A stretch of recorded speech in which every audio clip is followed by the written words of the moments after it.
Hello and welcome to the Game Theory Podcast over on YouTube. I'm your host, Sam Vicini.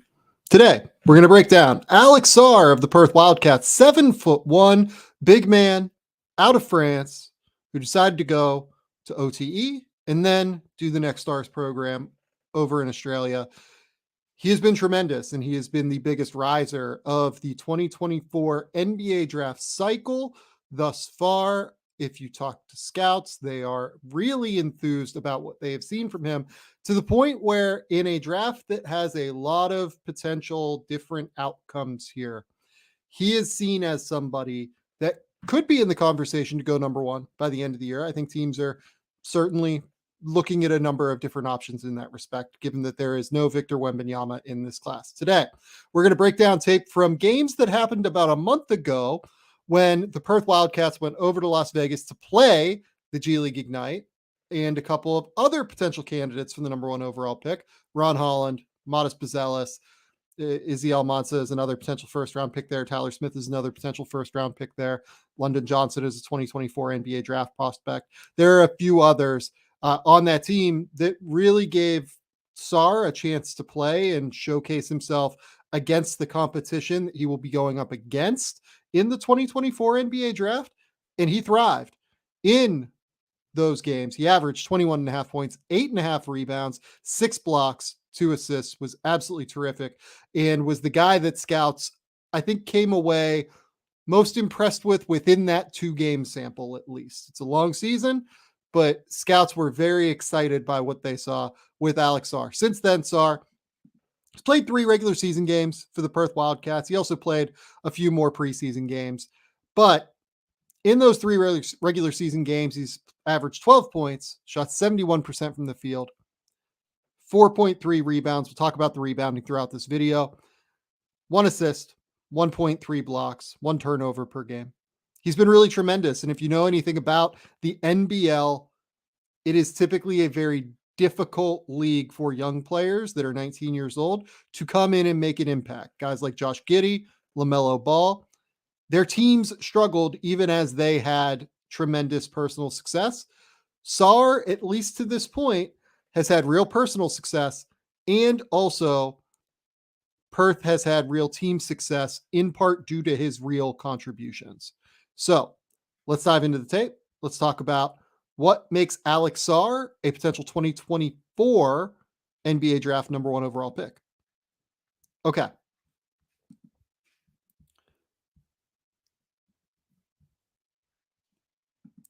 If you've never seen Alex Sarr before, this is him. In red, number 20. He's big, he's long, he's 7'1", has like a 7'5" wingspan. But the thing that you'll notice throughout this video, and where a majority of the clips come from, frankly, is that Sarr makes the biggest impact right now for Perth on the defensive end. Here, you can see that he is just guarding Ron Holland. Ron Holland is a player that is in the conversation to be the number one overall pick in this draft. He is a 6'6", 6'7" wing, though, not a big. Sarr, for the most part with Perth, ends up playing the 4 next to Keanu Pinder. But there are also moments where he will slide down and play the 5. There are some role questions that we might talk about throughout the course of this video, maybe at the end. But Sarr is a player that projects best as a defensive chess piece right now that allows you to just do a variety of different things. You can play aggressive on-ball defense. You can hard hedge. You can play more of a catch drop. You can play a full-scale drop because of how long he is. It's just that level of versatility that he brings you in ball screens.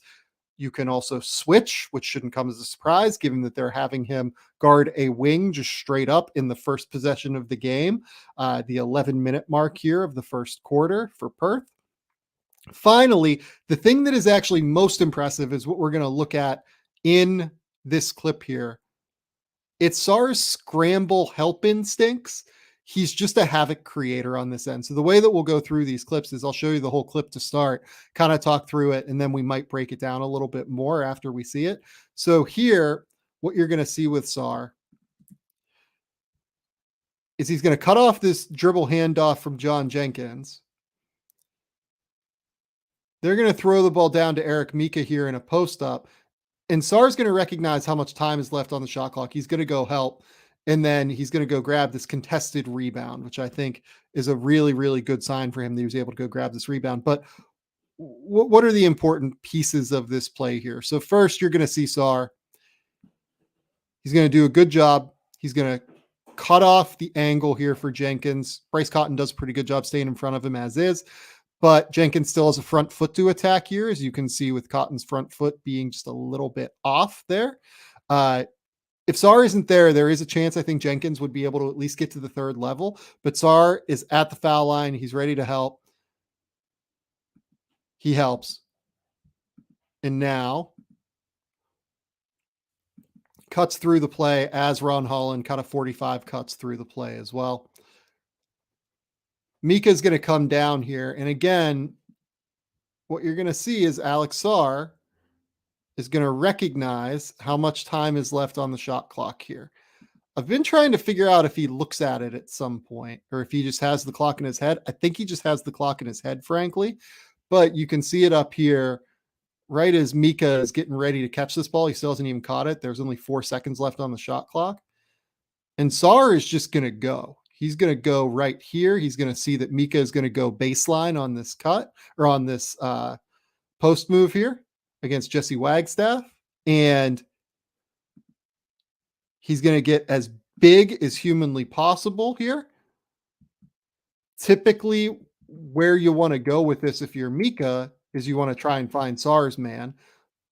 But you're going to see here, London Johnson actually does a really good job cutting from the wing here to this little foul line area. Smart play by London Johnson to create this potential opportunity. But what you love here is just that Sarr is trying to create as much havoc as possible with this double.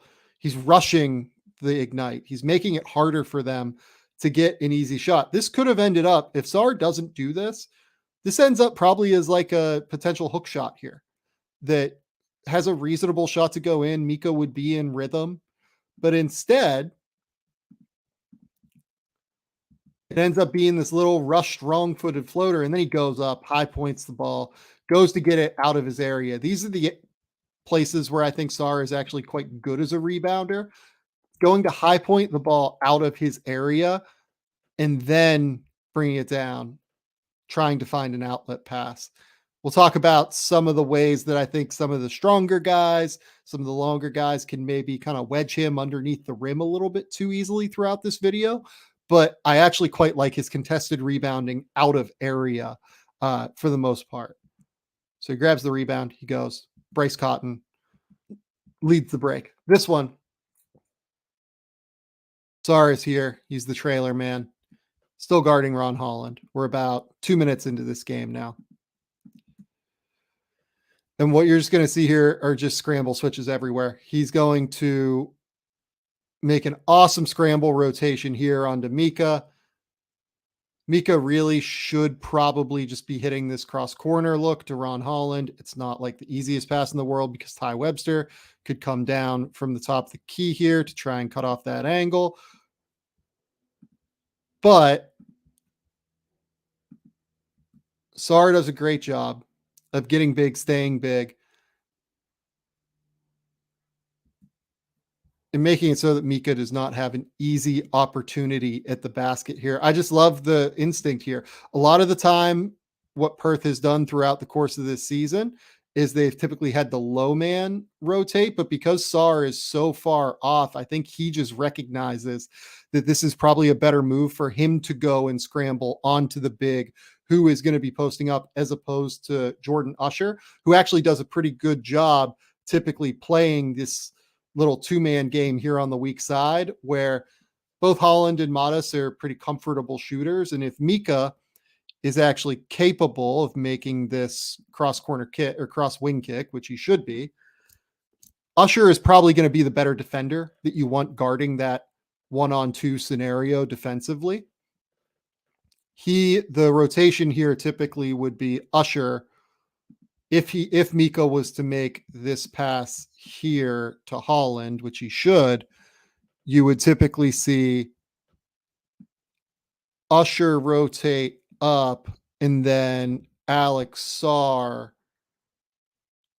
if he's capable, would potentially try to X out there. Or if he's pinned, you might have to do like a top-down rotation.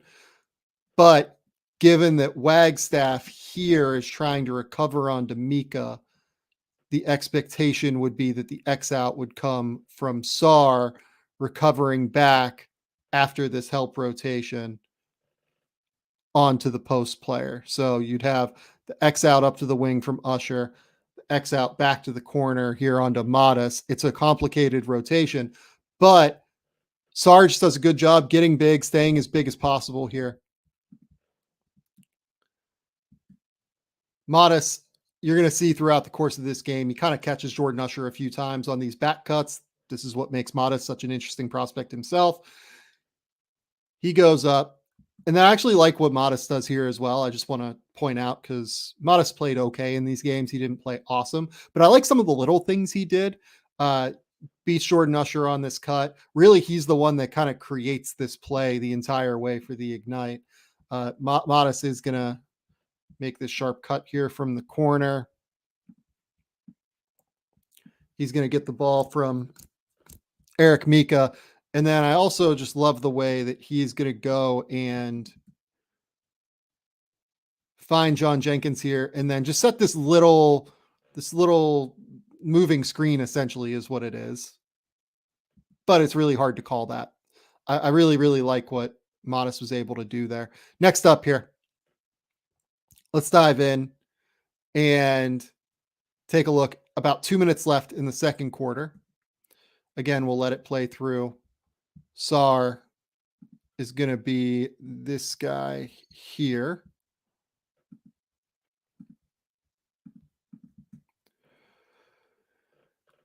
He is guarding London Johnson. Then you're just going to see a ridiculous rotation from the top of the key all the way down to Modest. This is so much ground coverage. And then he gets him again. And then he grabs the rebound and starts the break. This is just such ridiculous instinct here from Sarr. And you're going to see the full scale of his ability to cover ground throughout the course of a possession. Throughout this play, he's basically going to go from here up and then make just a ridiculous quick rotation down all in the course of like 8 seconds.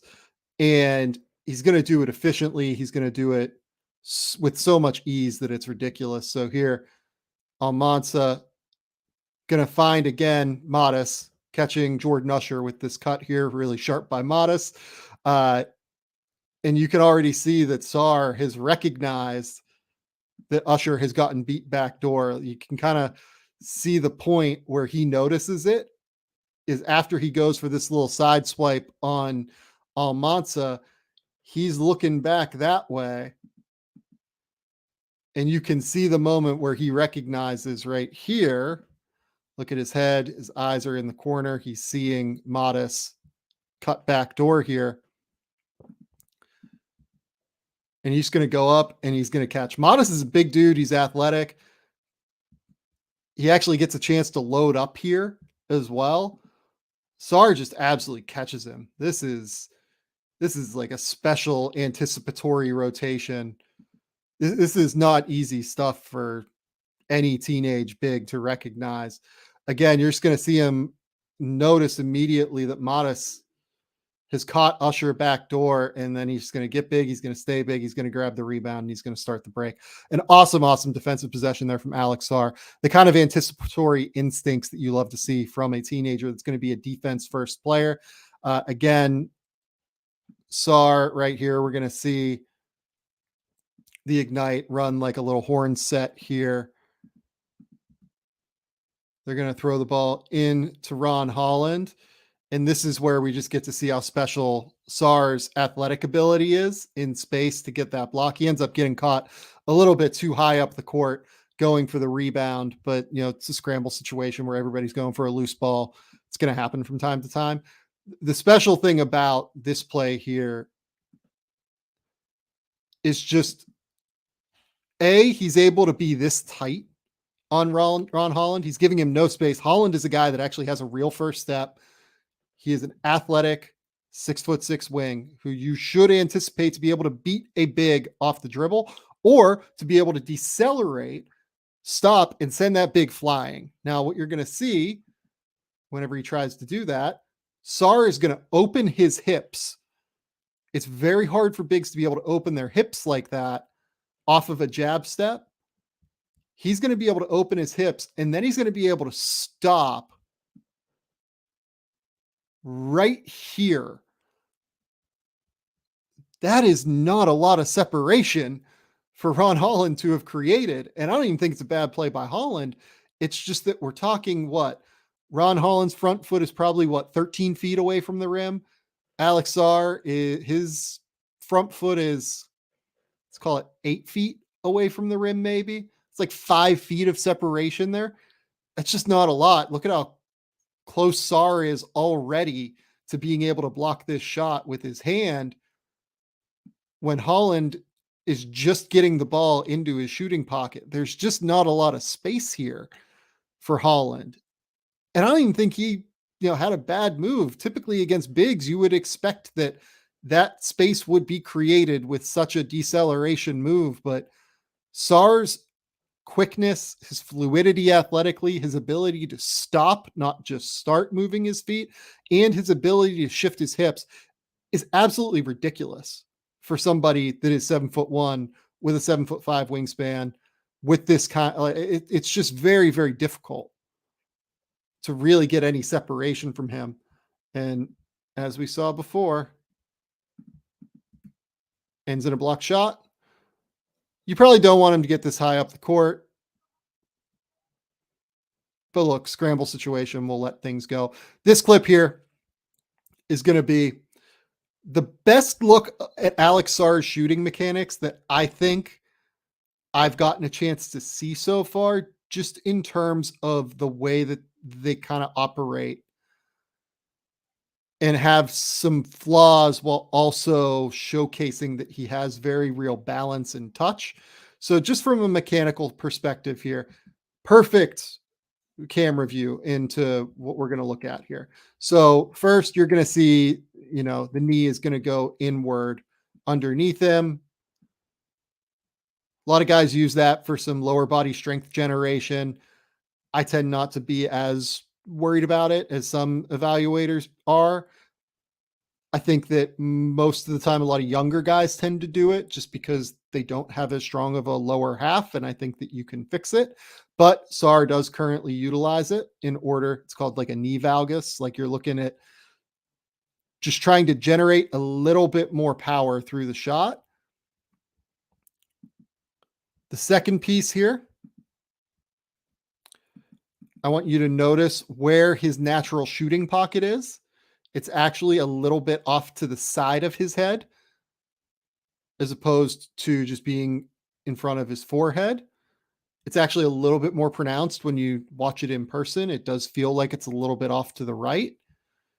And then the final thing I want you to look at here, and I think that this is actually the best shot I've been able to find of it, is from seeing him shoot in person. I've watched him shoot around for about 45 minutes now, like in person. And then another time I've seen him shoot around in person for a not insubstantial period of time, because I've seen him play 3 or 4 games now. He actually has a bit of offhand interaction on the ball with his left guide hand. And the result tends to be a bit of a side spin on the shot. And the trajectory almost like, I'm exaggerating it with this, but like you're going to be able to see that like it kind of comes, left to right a little bit here, as opposed to like just straight, given where his shooting pocket is to the right side of his head. This is the closest shot I've been able to find where you're going to be able to see it. It goes just a little bit left to right there. And that's a result of the side spin, in my opinion, where, as you can see, it's going left to right here, just the smallest amount.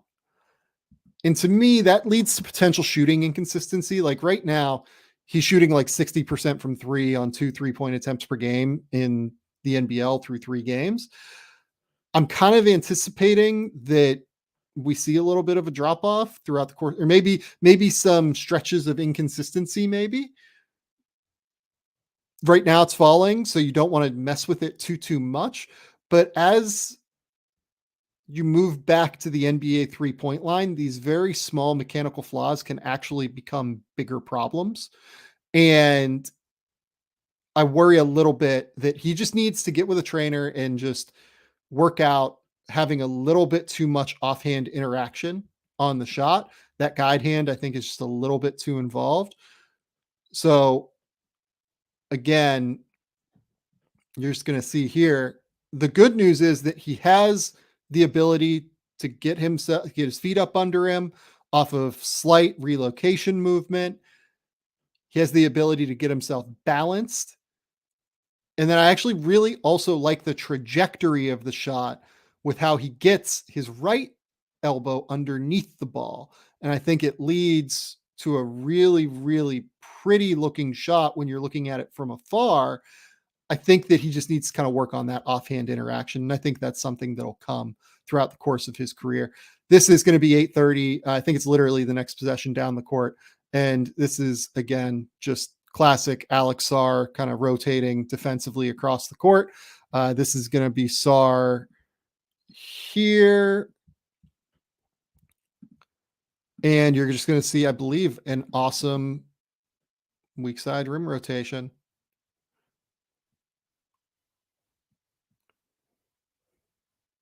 He just peels off of his man, rotates weak side, gets big, cuts off the potential Modest shot, and then goes to help again against Modest and forces a tough contested shot.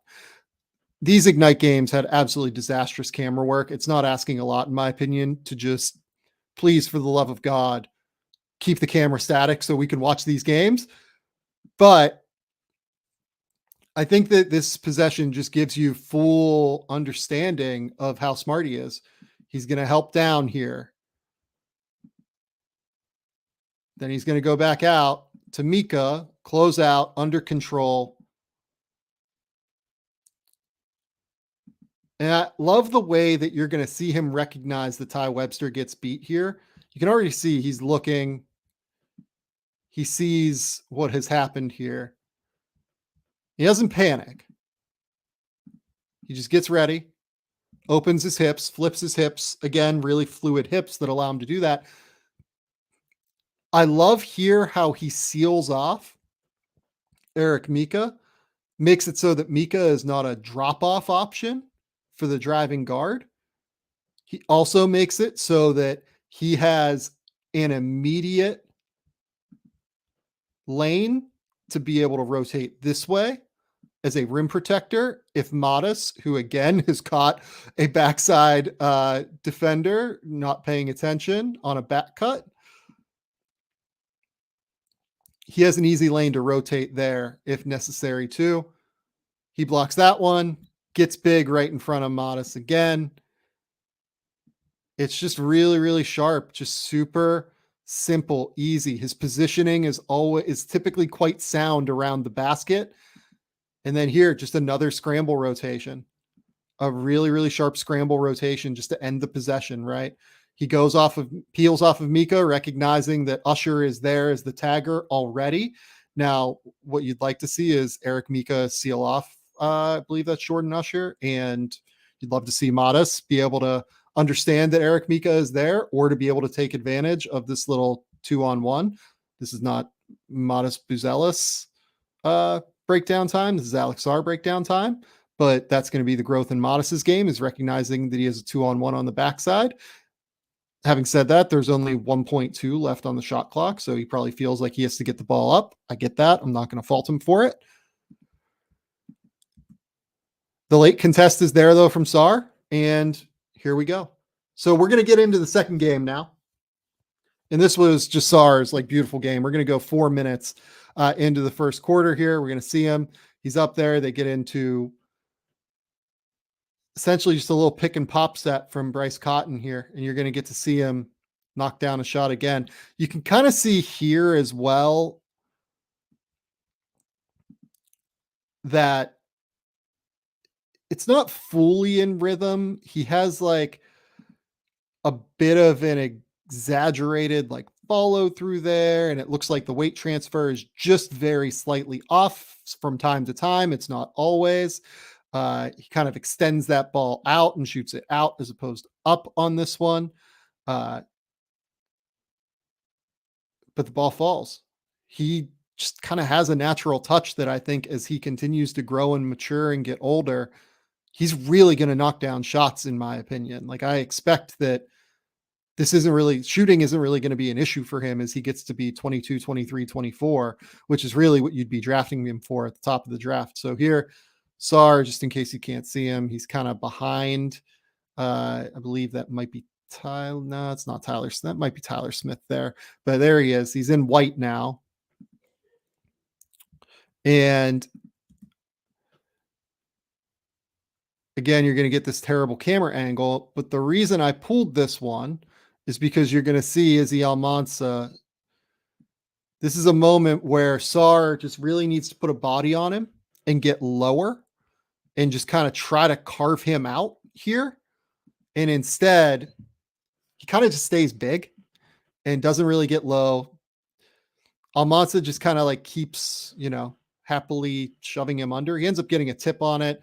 Perth gets the rebound, but this is one that Sarr really just kind of needs to close out. And I think it goes to show the anchoring issue at the 5 could be real against NBA size. Almansa here, who is this guy, a potential first round pick in his own right, is 6'9.5", let's call him 6'10". Not really like a true NBA center size. So what some teams have worry with Alex Sarr is that as he goes through the process and eventually becomes what his fully realized form is, will he be able to block out and play center consistently as he gets stronger? Could it be more of an Evan Mobley type scenario where it works a little bit better at the 4? They have quite similar measurements right now, actually. He's also quite similar to Nick Claxton in terms of measurements, and I think Claxton is actually the best point of comparison that I've heard from an NBA scout yet on Alex Sarr. I think that's the one that makes the most sense to me.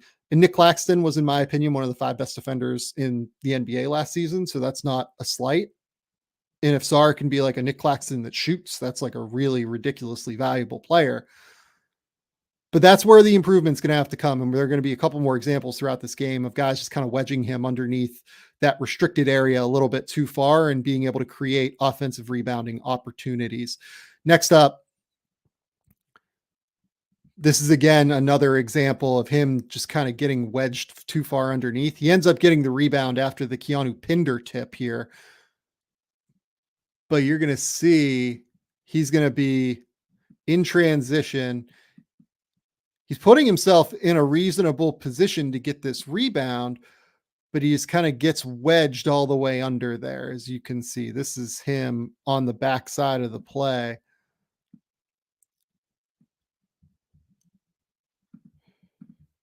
And he's just kind of getting wedged underneath the rim a little too far. Now Pinder gets the tip. Sarr never stops working. That's another great thing about Sarr. I really like the fact that his motor has increased, in my opinion, from what we'd seen previously at OTE, what we've seen previously throughout the course of his youth career so far. I like that he's playing harder, and he's going to finish it with a dunk. He did a great job on that play. After he got wedged under, he never quit. He continued to fight and ended up being rewarded after Pinder ends up getting the tip. But that's the next step for Sarr, very clearly. Increasing his lower half strength. You can see here his legs are quite skinny. And just continuing to be able to anchor his own position underneath the rim. Next up, this is just going to be Alex Sarr grabbing and going. This is him here. Gets the ball from Ty Webster, and they just let him bring the ball up the court. And you're just going to see how quickly he's able to cover ground here. I mean, Eric Mika has genuinely so little chance. He ends up fouling him. Uh, just look at the stride length. The stride length is very real.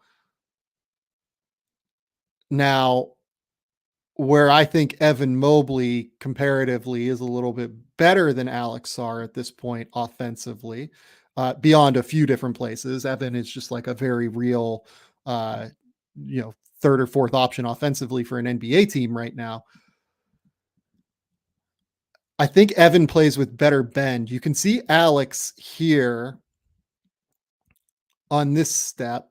He gets a little bit of bend, but it's more like of a back hunch kind of thing, and then just like a slight bend throughout the knee. Evan Mobley tends to get a little bit lower than what Alex does. And I think that that leads to a little bit better explosiveness, a little bit better leverage. I think he's just a little bit more flexible than Alex is in general. That's why he is, a great draft pick in a great draft. Whereas Alex is a, guy with some offensive questions in terms of role. And oh, by the way, I think even in the NBA right now, there are people that have questions about Evan Mobley in terms of offensive role. But I love the way that Sarr goes up through contact, finishes, screams, claps. He's excited. He's pumped. He's a guy that when he was younger, people used to have some questions about like how excited is he? What is the motor? How tough is he? Everything like that. Typical questions about skinny bigs. He's gone a great distance so far this season to answering a lot of those questions. Let's move on here.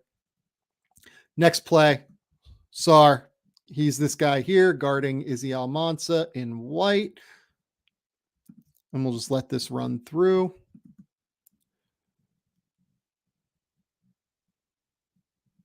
Does a great job on the ball against Almansa. Recognizes that he's not guarding a shooter. I love the way he initially cuts off the angle here against who is this going to be against? This is going to be against Ron Holland, who is driving baseline. He seems to play with very real recognition, I think is what I would say. Sarr understands who he's guarding at all times and makes it so that he knows who he can help off of and who he can't help off of. So here, Almansa is basically a non-shooter right now. You're going to be comfortable if he's shooting against you. Sarr is the big in this, little mini ball screen here. So I feel like he thinks here he needs to get all the way down to the baseline here, cut off the angle. I love I think that's Bryce Cotton again, how early and how active Bryce Cotton is here in this rotation toward an empty side of the court. It's just really, really strong and smart. This is not always the easiest rotation for smaller guys, and there are already teams in the NBL that have tried to take advantage of Bryce Cotton's size this year as a low man defender.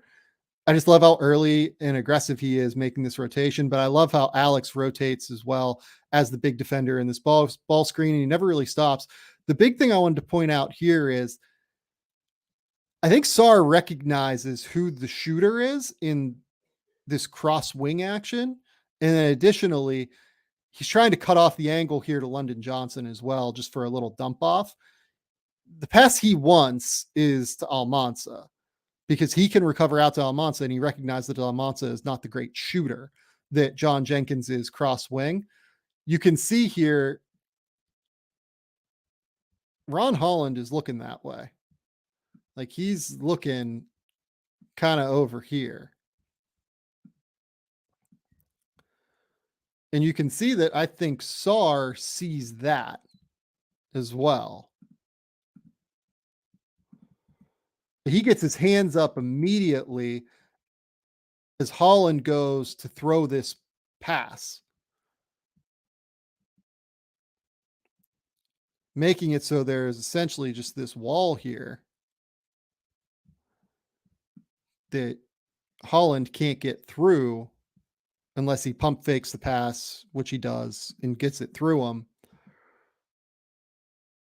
Sarr, it seems like, kind of anticipates that it's going to go back to Almanza, given how much time is left on the clock. This is a great play from Ron Holland to get this ball out to John Jenkins. I think it was really sharp. But I love the way that Sarr gets big, stays big. Again, that's a late shot clock situation. He's there, he's scrambling, he's trying to wreak havoc at the end of shot clocks. Just a really, really disruptive defender out there with his length and overall athleticism. So here we're going to get an inbounds pass to Almanza. Again, Sarr guarding at the top of the key.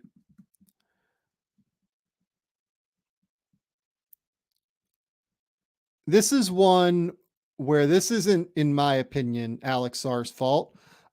I do just want to put it on here because it is something that has frustrated me a little bit throughout the course of the season for Perth, let's say. So Almanza is going to switch this ball screen. And early this year, Perth has had this frustrating tendency to kind of hard hedge too many screens, sometimes in the middle of the court, sometimes on the side. It's clear that it's a scheme thing for, John Riley and his staff, where they're just having Sarr get both feet here above the 3-point line. Now, the 3-point line's here.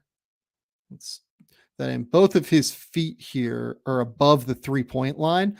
And I mean, you just think about it logically, right? You have a 7'1" guy who's an awesome rim protector, awesome weak side shot blocker, havoc wreaker, and help around the basket. I don't want that guy with 8 seconds left on the shot clock, hard hedging a screen and with both of his feet above the 3-point line. And this is a great read here. And Almanza ends up getting the ball on the short roll. Almanza is a super sharp offensive player. Because Ty Webster just is overmatched in terms of size, he commits the foul.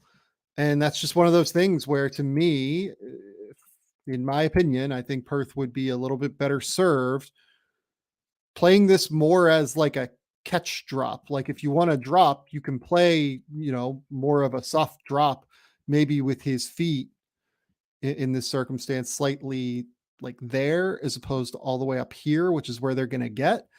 That's going to cut off the angle potentially to this short roll to Almanza. And it's going to bog things down again for the offense. And you're going to see in this next possession a bit more of a catch drop and a bit more of what Sarr is capable of in these circumstances. So here, again, he gets both his feet above the 3-point line. But when the screen is being set that high up the court, you kind of have to do this. They're not hard hedging this. They're not blitzing this. He's more just catching and recovering back onto Almanza here. To me, that is the smarter defensive strategy for Alex Sarr. Keeping that space, keeping that recovery ability. And now you're going to get a chance to see him just weak side rim protect again. So he's going to go. He's weak side. He stays big. And he's going to block the shot. And then he's going to contest another one. He's going to kind of stand there for the rebound. Unfortunately, you'd probably like to see him get a little bit more active and aggressive. But this is just classic weak side rim rotations, knowing that you are the biggest guy on the court and knowing that you are the rim protector on the team. I love what he does here. He's timely. He's aggressive. He commits to it. He times it well. Maybe fouls him. I'm willing to stipulate that he might have got it. But I think, honestly, he kind of just got ball with the forearm there, which is absolutely insane. But I think he actually just gets ball with the forearm, which is absolutely ridiculous. There is a frame here that shows it. Yeah, my fat fingers won't let you. I mean, that's on ball. I think I'm willing to say that, he's probably fouling a little bit with the body there, but he's literally just blocking the shot with his forearm. Just totally ridiculous. Yeah, Alex Sarr, good at weak side rim rotational defense. Again, some of these teams in the NBA with some of these stronger offensive players will drive him into his body and will make it harder for him. And I think that he probably will have some foul problems. There was actually a game against Southeast Melbourne in Perth's second game in the NBL that I was at, where Southeast Melbourne, who has guys like Mitch Creek, who played on the Australian national team, was a finalist for MVP in the NBL last year. Tyler Cook, former Iowa big man, foul drawing machine. They were able to get Sarr and a lot of the other Perth guys into foul trouble in that game. So smart people will start going into his body and seeing how he reacts. I think that, this was probably just too far of a takeoff point here from, I can't remember. It's a little too blurry for me to tell if I think that's Babacar Sane who's going up for that. And he just gets blocked. They eventually start the break the other way, and we're on to the next clip. So here, Sarr, you're going to see, comes out. He's picking up John Jenkins here in a bit of a scramble and transition. Does a good job here, actually, like closing out in space, in my opinion. I think that gets high. You have to have high hands against a guy that got drafted in the first round almost a decade ago, literally only because of his shooting ability at Vanderbilt. I love how high his hands are.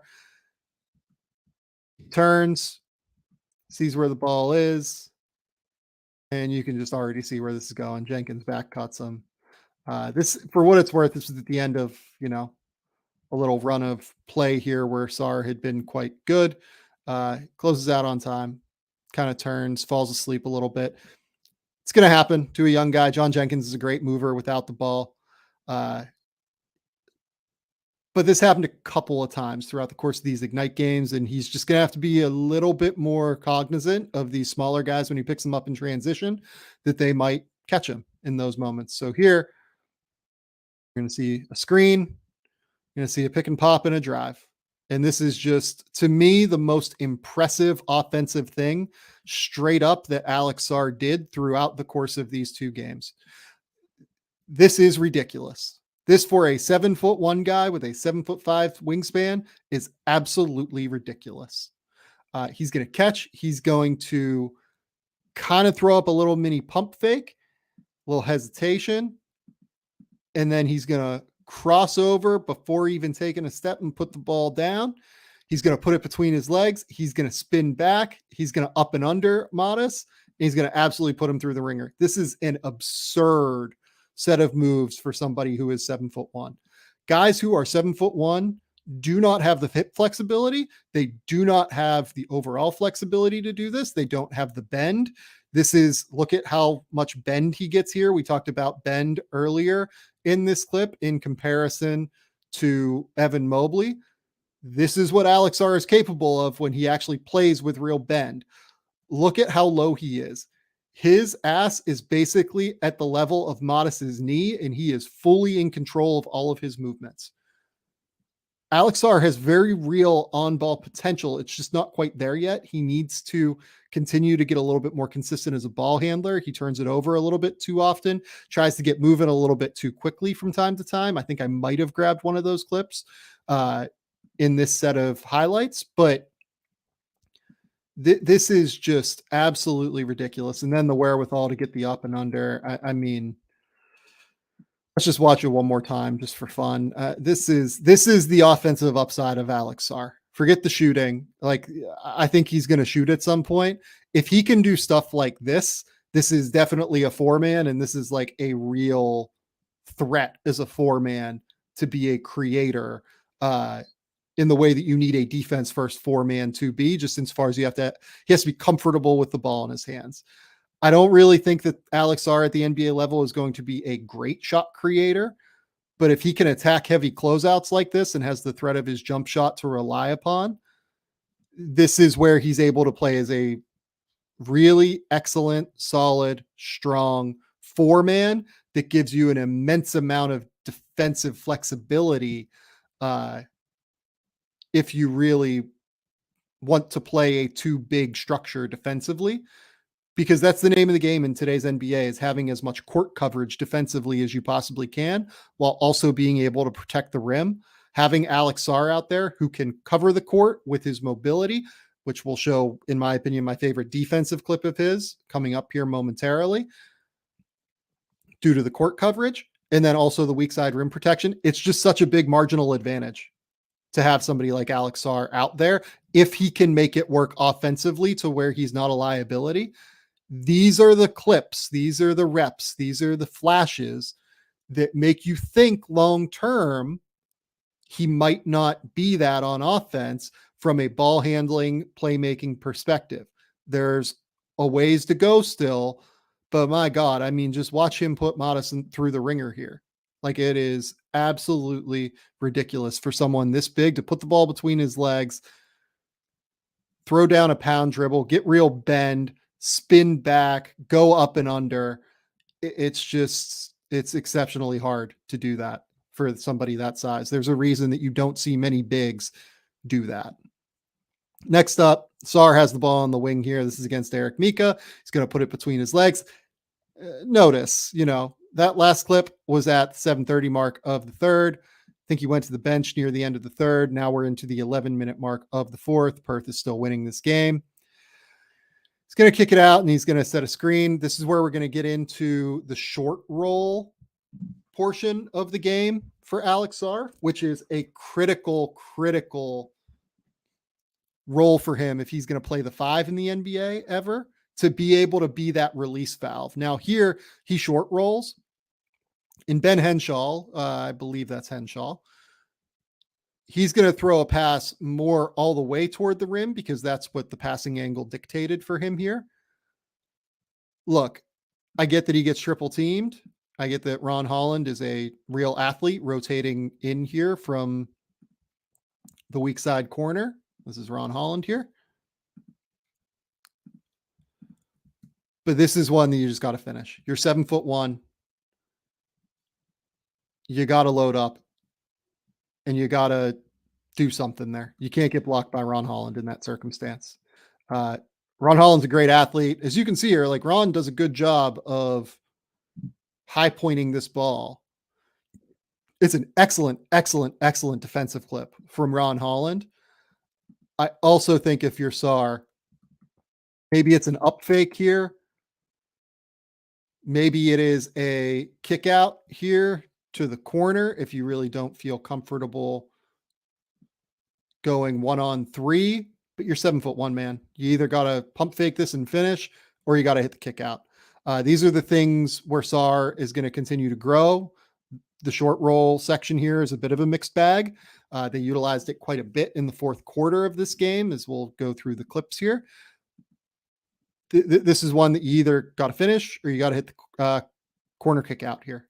This is the name of the game for Sarr. And this is where, in my opinion, his skill set becomes a little bit more questionable toward playing the 5, because if you look at Alex Sarr's numbers right now, based on what he's done with Perth, and this would include the 6 games that he's played thus far in Australia, Sarr is shooting in half-court settings 62% at the rim on only 8 attempts, though, in 6 games. He's not generating a ton of rim opportunities, as you've noticed. He does have a tendency to kind of live more in this short roll range. It's a little bit more where he's comfortable.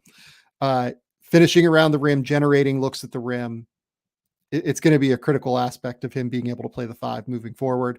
And it's a critical aspect of convincing teams that he is somebody that has a real offensive role in the NBA, because while I believe in him as a shooter, there are teams that you will talk to that think he is a little bit more questionable as a shooter and a little bit more questionable in terms of his ball handling. And if those 2 skills aren't there, he probably needs to be a 5 who just finishes at the rim and rim runs. And given that we're drafting 18, 19-year-olds here, there's a lot of uncertainty in how his game will develop. So while I'm a buyer in Alex Sarr long-term and his developing, burgeoning perimeter skill, clips like this one They're the ones that give teams pause on Sarr. You need to be able to either finish this or you need to be able to make this kick out pass. Next up, you're going to see Sarr. This is the good play from Sarr now in the short roll. Again, these stupid camera angles are killing us, but Ty Webster is basically going to take a stagger here from Bryce Cotton and Alex Sarr. I mean, first and foremost, John really just dialing it up here, having Bryce Cotton throw out like ghost screens against Ignite and teenagers. Really, really fun. Second, Sarr recognizes that he's got David Aquera back cutting here. This is really sharp. This is really smart. I love that he recognizes this back cut here. I love that he is capable and willing to make this pass, especially notice 10-14 fourth quarter, second game, this clip, 10-45 fourth quarter, second game, this clip. It's literally the next defensive possession or next offensive possession for Perth. I love that he just continues to process and read and react and find different ways in. This is Ben Henshaw. Ben Henshaw, I enjoy him. I love him. Just wanted you guys to get a little clip of him making this little layup here. But the key here is the pass. We're going to see a couple more short roll opportunities here for Sarr. You just love at this point here. This is when he's recognizing. He throws down this little 2-hand pound dribble, and you can see his eyes are going there. He's seeing that Aquera is making this cut, which means he's going to be able to hit it. And you just like to see Aquera be able to make that beautiful kick out to Henshaw, who's a 40% three-point shooter. But Henshaw, good enough to be able to get at Ron Holland too high up on his hip, backspin, get all the way to the rim, finish. Sarr, again, setting this screen here.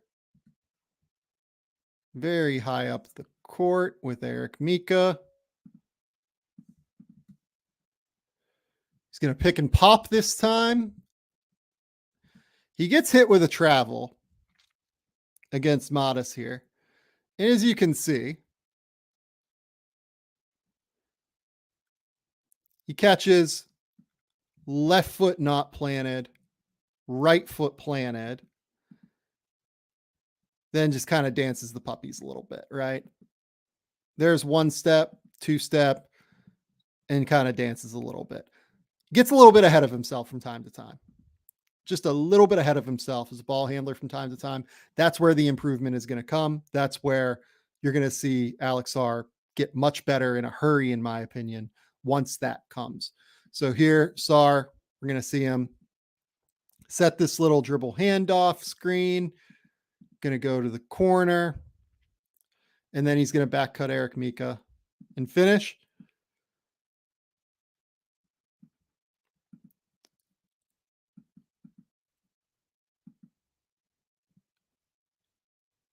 I love what he's looking at here. You can see he sees Aquera. He sees that London Johnson here has just kind of done the unforgivable here and just given up the middle of the court to Bryce Cotton. You're going to see London Johnson here. He's just going to give up the middle of the court after Bryce rejects the screen with a nasty little inside out dribble. And once he does that, it's just way too difficult. This is a unbelievably hard spot for Eric Mika. Sarr, the smart play, recognizes, okay, Mika is going to have to rotate up. I can cut to the basket baseline behind him. And I'm going to finish. I will say in general, I would like to see Alex Sarr finish with a little bit more authority from time to time. I think that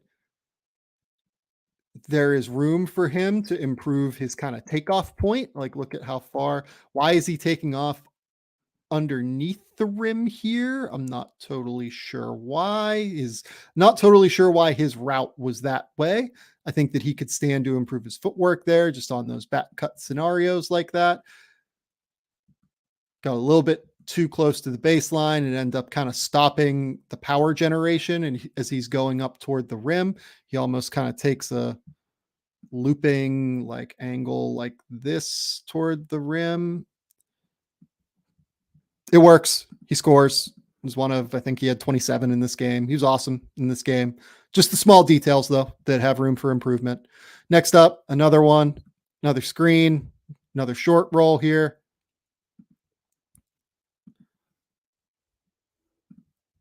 This is Sarr, number 20.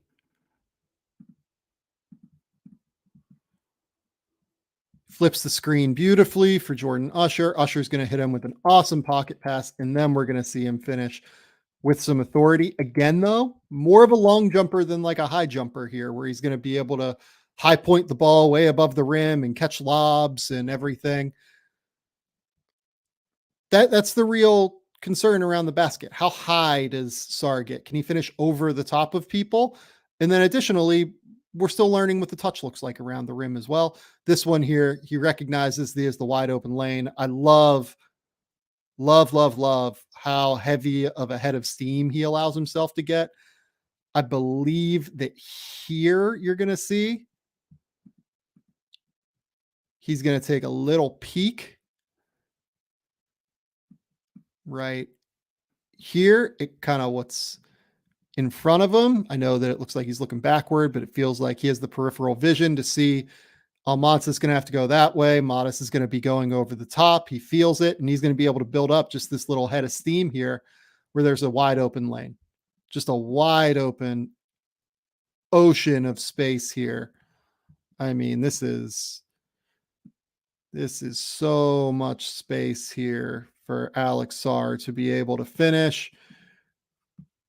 Good luck. Good luck to that weak side low man defender there. Not sure what he is supposed to do. That's Tyler Smith, I believe.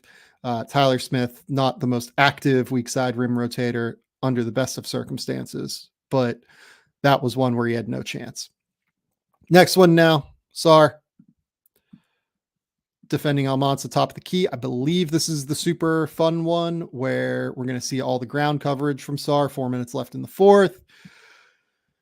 This is one where we're going to get a hard hedge where, again, not a fan of the hard hedge, but I'll let it play through from here. He recovers back to Almanza.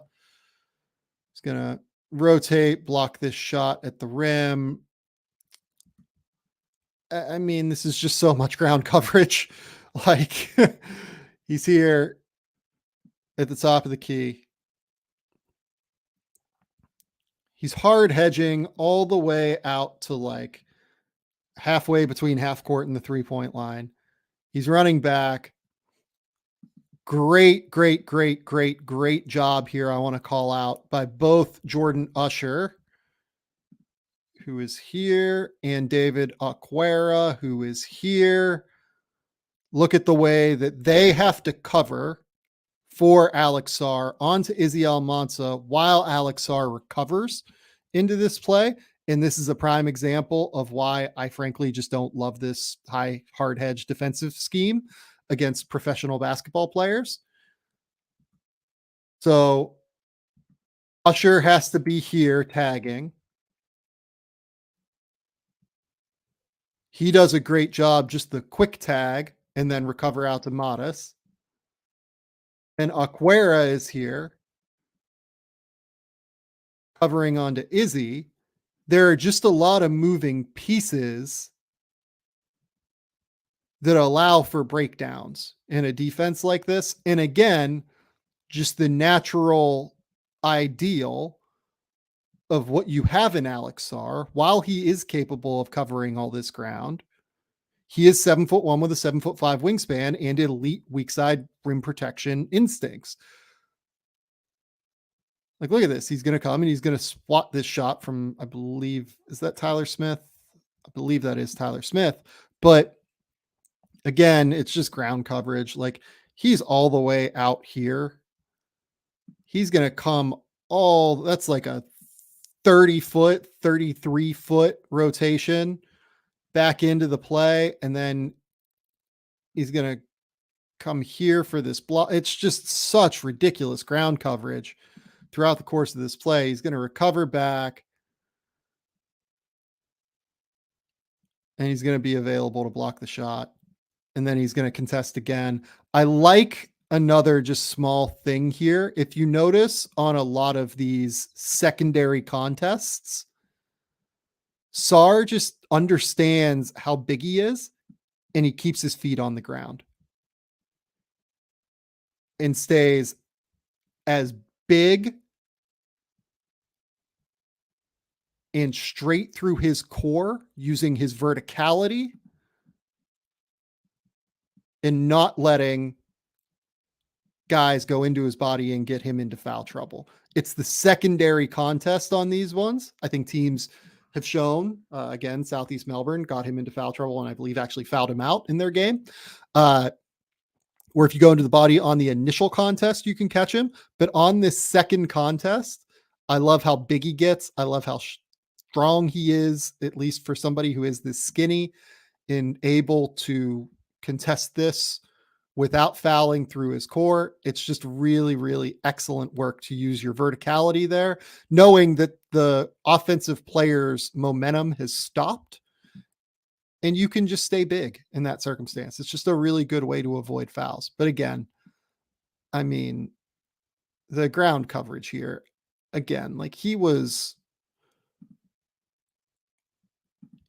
up here, like within 6 seconds ago. And then he comes here and then he's going here. Like it's there's just so much that can go wrong there. And just because he can do it, I don't think he should do it, but he showcases the mobility and the movement and he's very capable of it. So here, this next play, Sarr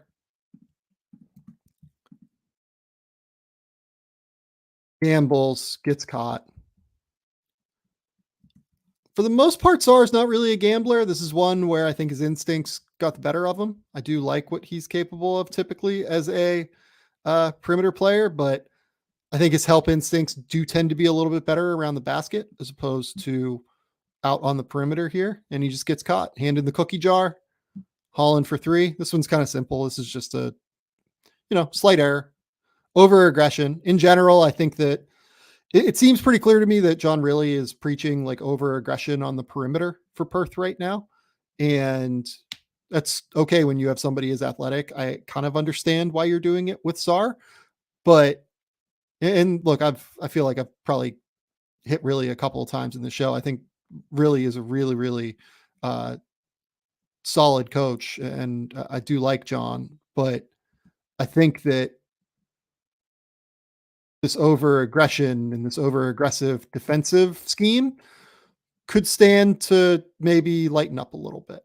I think that Perth's results defensively thus far probably indicate that that is true.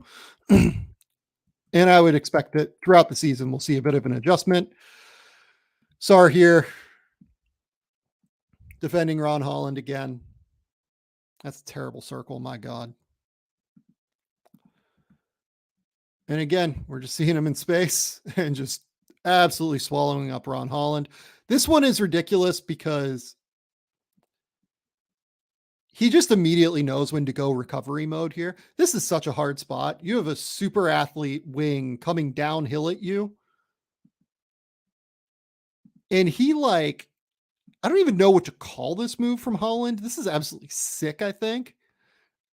It's a pound dribble almost into like a Euro pickup. And I mean, this is hard for any big to stay in front of.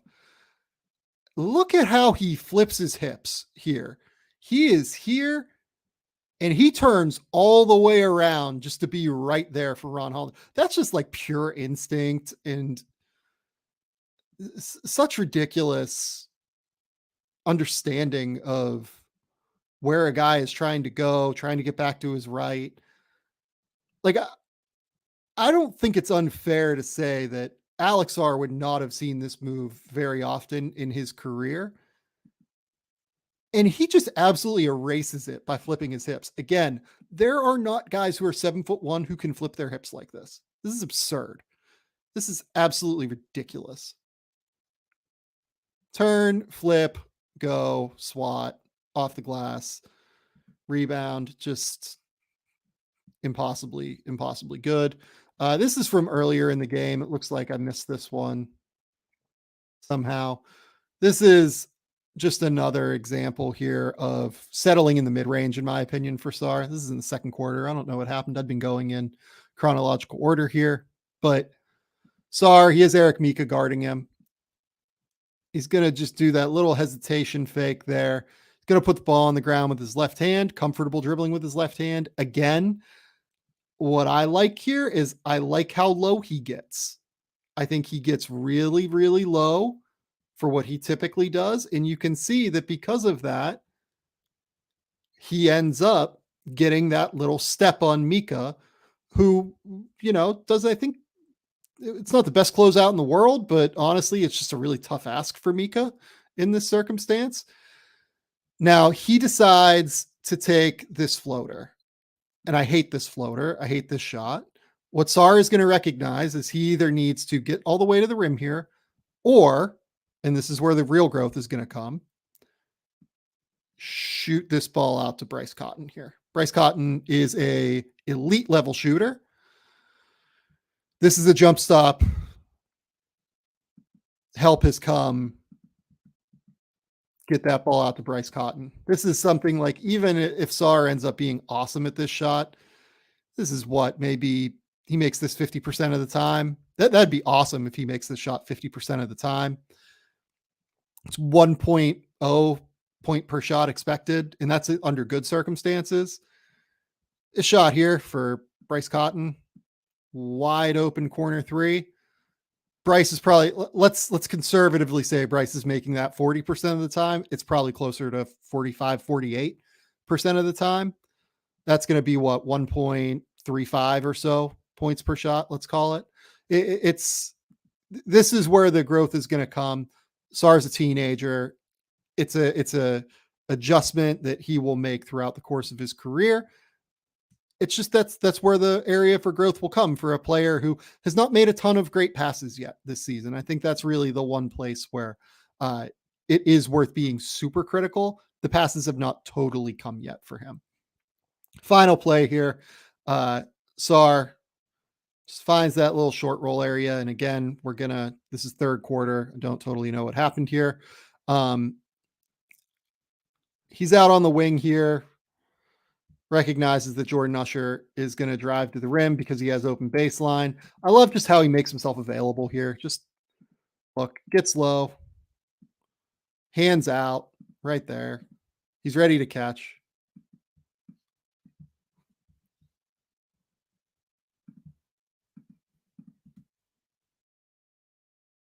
Catches, Mika's there, spins off, knocks down this shot. Good and bad, right? Like, you'd love to see him be able to get to the rim more and not settle. I think Mika does a pretty good job here, staying on balance, getting big, getting strong. It's a fine shot, I think, to be honest. It's not a bad shot. Look, like Jordan Usher isn't even behind the 3-point line here because he had cut recently. The spacing is weird here. It's a fine shot. Again, at some point, Alex Sarr is going to have to put pressure on the rim, but it's a good clip to finish on. You see the touch, you see the finishing ability, you see the scoring ability here. I'm trying to see if you can actually kind of tell. You actually might be able to tell the side spin here, looking at it. So if you look when the ball is in his hand, comes out, you can actually kind of see the laces of the ball right here. They are straight in the way that you typically would load into a shot there. And then here you can tell kind of that ball is side spinning because the laces are looking at you as opposed to kind of at Alex, maybe is the fairest way to put it. The laces are right there, and you can see the logo of the ball facing the camera here as opposed to facing Alex. It just is, again, like a really strong representation of the side spin that he's getting on the ball right now as a shooter and the offhand interaction he's getting as a shooter, it's fixable. Like he'll work through it and it'll all be good. He has touch. He has real skill. Okay. That was the last clip. Alex Sarr. Great series against the G League Ignite. I thought he did a fantastic job against this team. I thought he did a great job of being available defensively. I thought he did a great job of making himself, putting himself on the map and being ready for a game like this. Again, Sarr is a player that throughout the course of his career has been questioned a little bit in terms of toughness and, what is he going to bring in terms of mentality every single night? He showed up here. He showed up every single game for Perth so far. I think he's been quite good. He's always tough. There's actually a moment against Southeast Melbourne where they'd been physical with him. Tyler Cook kind of caught him on a dunk a little bit to the side of him, and then he bumped him, and Sarr got in a fight with him. Not in a fight, but like he got into a little, shouting match with him. He pointed at him like it looked like he was about to shove him, and the referees, the teams had to come and separate the two of them. It was the kind of aggression that you really want to see from somebody like Alex Sarr, who is ready to, hopefully be a top 5 pick in this 2024 NBA draft, because God knows this 2024 NBA draft really needs them. Hope you enjoyed this video. Please subscribe to the channel throughout, watching these. I'm going to do a few more of these probably throughout the course of this week. Next up might be Bobby Klintman or Nikola Topic from over in Mega, who is on one right now from a scoring perspective. Klintman had a great 2 games this past weekend for Cairns. One of those two will be who I break down next, but wanted to start with Alex Sarr because he's been very clearly the guy that has helped himself most throughout the course of this 2024 NBA draft cycle thus far. Let me know in the comments what you think. Let me know in the comments if this is a good format for you guys. Let me know if you want more of these videos, because I will keep releasing them on YouTube if you do. Until next time, we'll talk soon.